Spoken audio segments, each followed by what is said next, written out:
Bismillahirrahmanirrahim. Assalamualaikum warahmatullahi wabarakatuh.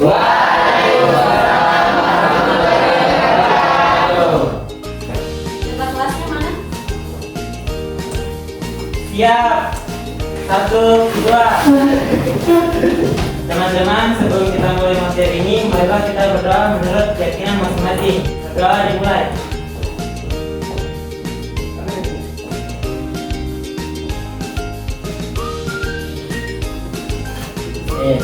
Setelah selesai, 3. Lagi adik-adikku. 4. Oke, dengarkan namanya.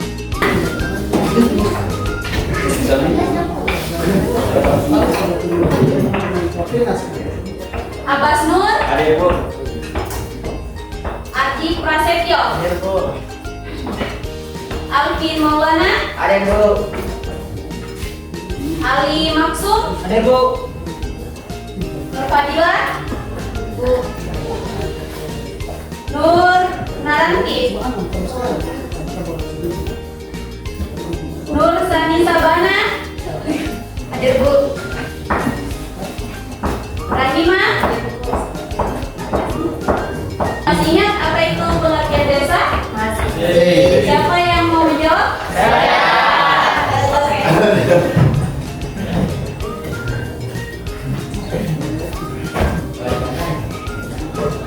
Desa adalah suatu wilayah yang memiliki tingkat kepadatan rendah dan dihuni oleh penduduk dengan interaksi sosial yang bersifat homogen.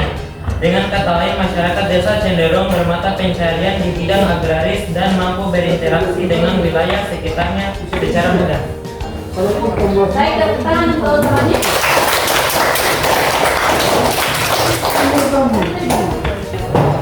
Nah, selanjutnya klasifikasi desa kan ada 3. Swadaya, swakarya, dan swasembada. Ada yang bisa klasifikasikan di bagian swadaya? Oke.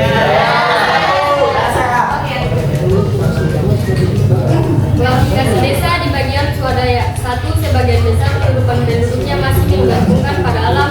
2. Hasil usaha digunakan untuk memenuhi kebutuhan sehari-hari. 3. Administrasi belum dilaksanakan dengan baik. 4. Lembaga-lembaga desa belum berfungsi dengan baik. 5. Tingkat pendidikan dan produktivitas penduduknya masih rendah. 6. Belum mampu menyelenggarakan keputusan pemerintah sendiri. Oke. Tepuk tangan dulu untuk temannya. Oke, jadi indikator dari materi kita pada hari ini yaitu mengidentifikasi bentuk interaksi desa kota dalam pembangunan daerah.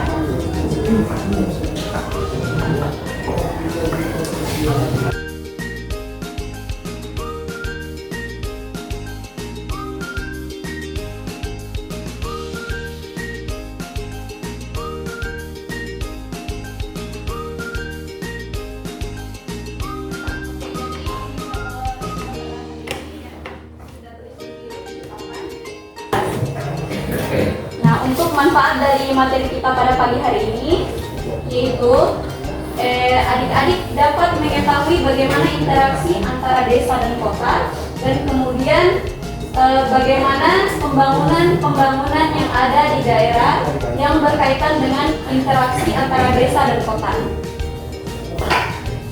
Oke, tujuan dari materi kita ini yaitu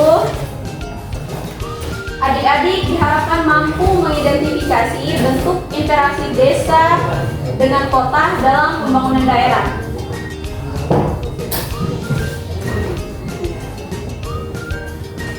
Kita lanjut pada materi kita. Nah, di sini kakak sudah siapkan video pembelajaran kita. Adik-adik boleh memperhatikan video yang ada di layar. Adik-adik menyimak apa yang menjadi penjelasan dari video tersebut. Dari video yang selanjutnya teori titik henti ada di video tersendiri, teori potensi penduduk ini yang tapi ada di video tersebut. Faktor-faktor yang mempengaruhi interaksi desa dan kota interaksi antar wilayah menurut Edward Bullman ada faktor penyebabnya. Yang pertama, wilayah yang saling melengkapi atau regional complementary. Yang kedua, faktornya yaitu wilayah yang saling intervensi, intervening opportunity. Dan yang ketiga, kemungkinan transfer atau pemindahan uang atau spatial transfer ability. Zona interaksi. Interaksi desa dan kota menimbulkan pengaruh tertentu pada setiap isu kawasannya, bergantung pada jarak zona terhadap pusat kota. Makin jauh dari pusat kota, makin lemah interaksinya. Wilayah-wilayah zona interaksi menurut kita, kalau jika digambarkan atau diurutkan, yang pertama adalah city atau identik dengan kota. Yang kedua, suburban, kawasan di luar dari city atau disebut sub daerah perkotaan. Selanjutnya suburban fringe. Yang selanjutnya urban fringe atau daerah perkotaan paling utara. Yang kelima, rural urban fringe atau wilayah batas desa dan kota, yang perbatasan, dan rural itu adalah desa.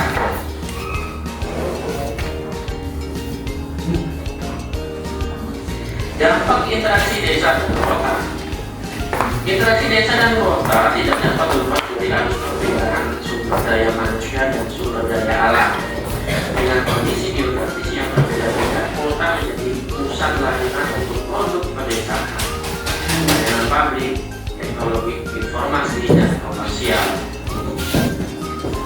Kedepannya yang dilaksanakan oleh sempurna kerja dan pemerintahan dan jasa perkotaan. Selanjutnya pembentukan kelompok. Oke, kelompoknya sudah dibagikan kemarin. Langsung berangkat saja.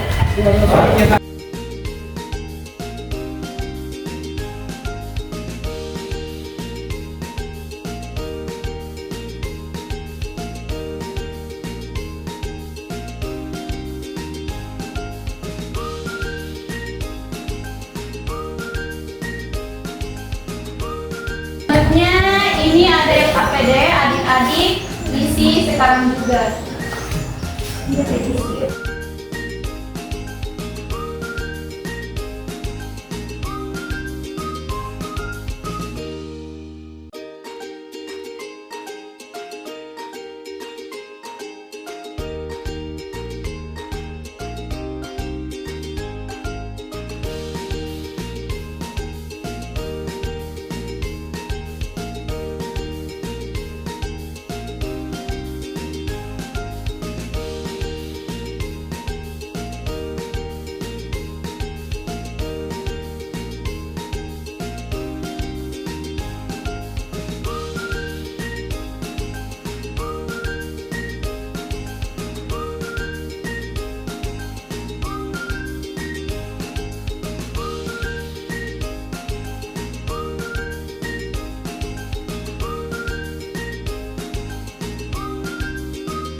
Masing kelompok dapat mempresentasikan apa yang menjadi hasil dari kelompoknya masing-masing. Oke, dimulai dari kelompok 1. Assalamualaikum warahmatullahi wabarakatuh. Waalaikumsalam warahmatullahi wabarakatuh. Kami dari kelompok 1 akan mempresentasikan hasil diskusi kami yang akan dibacakan oleh Anissa. Permasalahan gambar pertama, interaksi desa. Interaksi desa dan kota dalam pemerataan wilayah yang ada di permukaan bumi tidaklah homogen, tetapi heterogen, baik dilihat berdasarkan aspek fisik maupun sosial yang dapat menimbulkan interaksi wilayah. Gambar 2.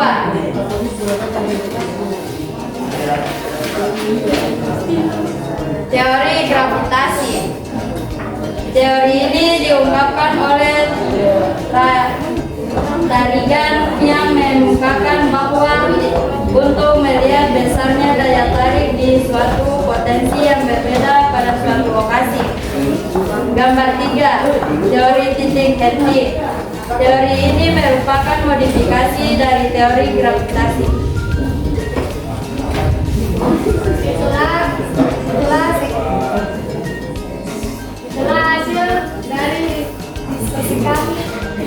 Sekian dan terima kasih. Wassalamualaikum warahmatullahi wabarakatuh. Waalaikumsalam warahmatullahi wabarakatuh. Lanjut kelompok 2. Silakan kelompok 2. Assalamualaikum warahmatullahi wabarakatuh. Waalaikumsalam warahmatullahi wabarakatuh.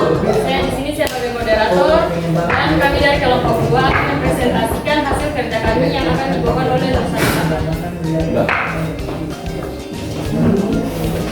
Faktor yang mempengaruhi interaksi antar wilayah. A. Wilayah saling melengkapi atau regional complementarity. Regional complementarity artinya mempunyai perbedaan potensi sumber daya. B. Kecepatan intervening atau intervening opportunity atau kesempatan berintervensi diartikan sebagai kesempatan suatu wilayah memenuhi kebutuhan wilayah lain karena timbul hambatan interaksi antar wilayah. C. Kemudahan pemindahan dalam ruang atau transferabilitas. Spatial transferabilitas. Spatial transferabilitas diartikan sebagai kemudahan pemindahan dalam ruang atau transferabilitas baik berupa manusia, gagasan maupun informasi. Itulah hasil dari kerja kami. Mohon maaf atas kekurangannya. Wabillahi taufiq wal hidayah. Wassalamualaikum warahmatullahi wabarakatuh. Waalaikumsalam warahmatullahi wabarakatuh. Kelompok 3 silahkan. Assalamualaikum warahmatullahi wabarakatuh. Waalaikumsalam warahmatullahi wabarakatuh. Kami dari kelompok 3 ingin mempresentasikan hasil diskusi kami yang dibacakan oleh Fitri. Sebutkan usaha-usaha pemerintah dalam pemerataan pembangunan desa dan kota. 1. Pembangunan infrastruktur. 2. Menyeimbangkan pembangunan. 3. Memudahkan bagi rakyat untuk mendapatkan modal usaha. 4. Memperhatikan dan mengembangkan wilayah perbatasan. 5. Mempermudah perizinan dan birokrasi untuk menarik investor. 6. Mengirimkan tenaga ahli ke daerah.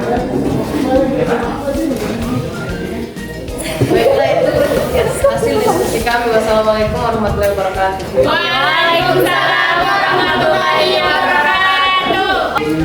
Kelompok selanjutnya yaitu kelompok 4. Kelompok 4 silakan presentasikan hasil diskusinya. Assalamualaikum warahmatullahi wabarakatuh. Waalaikumsalam warahmatullahi wabarakatuh. Kami akan mempresentasikan hasil diskusi kami yang dibacakan oleh Wasil. Beberapa bentuk usaha pemerataan pembangunan desa dan kota. 1. Percepatan pembangunan secara maksimal, mendorong percepatan pembangunan dan pertumbuhan wilayah-wilayah strategis. 2. Fokus pengembangan wilayah tertinggal dan terpencil, meningkatkan keberpihakan pemerintah yang mengembangkan wilayah tertinggal dan terpencil. 3. Mengembangkan wilayah-wilayah perbatasan. Mengubah arah kebijakan pembangunan yang selama ini cenderung berorientasi melihat ke dalam menjadi melihat di luar. 4. Menyeimbangkan pertumbuhan pembangunan desa dan kota, maka laju pertumbuhan ekonomi juga akan makin membaik.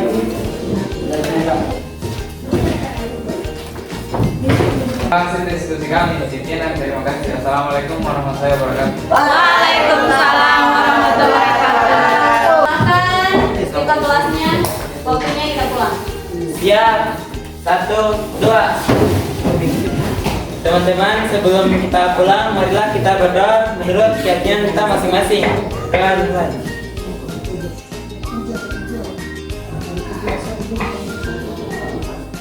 Berdoa selesai. 3. Terima kasih, Bu. Sama-sama, terima kasih kembali. Semoga apa yang kita dapat hari ini dapat adik-adik pelajari dengan baik. 4.